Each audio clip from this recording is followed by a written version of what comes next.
Hello' guys, কি খবৰ? আপোনালোকক নৱবৰ্ষৰ শুভেচ্ছা জ্ঞাপন কৰিলোঁ। ভাবিছোঁ আজি এটা ফাৰ্ষ্ট টাইম মিনি ব্লগ বনাওঁ। আজি আমি ঘৰতে এটা খানাৰ আয়োজন কৰিছোঁ। আমাৰ গোটেই ফেমিলিটো লগ লাগি আমাৰ ঘৰৰ পিছফালে খানা খাম বুলি ভাবিছোঁ, কাৰণ পিকনিক যোৱা কেঞ্চেল কৰিছোঁ। ইমান এক্সিডেণ্ট হৈ আছে নহয়, এইবিলাক চাই বহুত ভয় লাগে কাৰণে পিকনিক পূৰা কেঞ্চেল।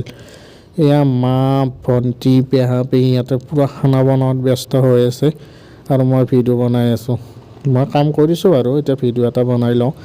এইটো আমাৰ ঘৰৰ পিছফালে পুখুৰী, এইটো আমাৰ সৰিয়হৰ খেতি। এইবিলাক গছ পুলিবোৰ ডাঙৰ হোৱা নাই, হ'ব আৰু। এইবিলাক ধুনীয়া প্ৰকৃতিৰ মাজত চাওকচোন, আমি খানা খাম। সুখবোৰ জানো এনেকৈ পোৱা নাযায়, এনেকৈতো ঘৰত ফূৰ্তি কৰিলে হয়।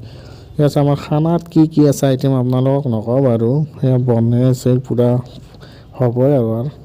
ভোকো লাগিছে, খাওঁ লাগি আছে, কি কৰোঁ খাম আৰু প্লেটকৈ। পেহী পূৰা বনাই আছে মাংস, আজি টেষ্টি বনাইছে চাগে। চাওক, পেহা পেহী পূৰা বনোৱাত ব্যস্ত। সুখবোৰ বিচাৰিলে আমি এনেকৈ পাওঁ আৰু ফূৰ্তি এনেকৈও কৰিব পাৰি। আপোনালোকক কৈছোঁ, যদি আপোনালোকে পিকনিক খাব যায়, ভালদৰে যাব, ভালকৈ চাই চিতি যাব আৰু ড্ৰাইভাৰবিলাকক ড্ৰিংকছ কৰিব নিদিব দেই। বাই বাই, আপোনালোকে ভালে থাকক। যদি ভাল লাগে like, comment, share and subscribe কৰি দিয়ক। Bye bye.